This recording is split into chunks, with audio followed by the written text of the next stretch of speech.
Yes, kwanza nipende kuwaambia wanachama na mashabiki wa klabu yetu Young Africans, namba moja, Pacome ni mchezaji wetu, amesalia na mkataba kwenye klabu yetu ya Yanga, lakini kwa ushauri ambao tumepata na madaktari, Pacome hatutakuwa naye next season. Kwa hiyo klabu itachukua jukumu lote la kumhudumia kama ambavyo tumefanya kwa wachezaji wengi huko nyuma.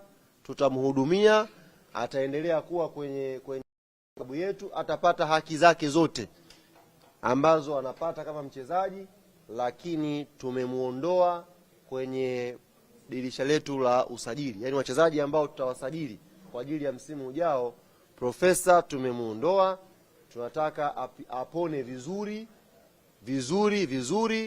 akishaimarika inshallah atarudi msimu ujao kuja kuipambania Yanga yetu. Kwa hiyo habari ni kwa Pacome Zouzoua hatutakuwa naye kwa next season, kwa sababu mbi tumuondoe, tumpe muda wa kutosha aweze. Kwa hiyo daktari akituambia ni miezi 4, ni miezi 5, mimi sitawaambia wewe hakuna shida.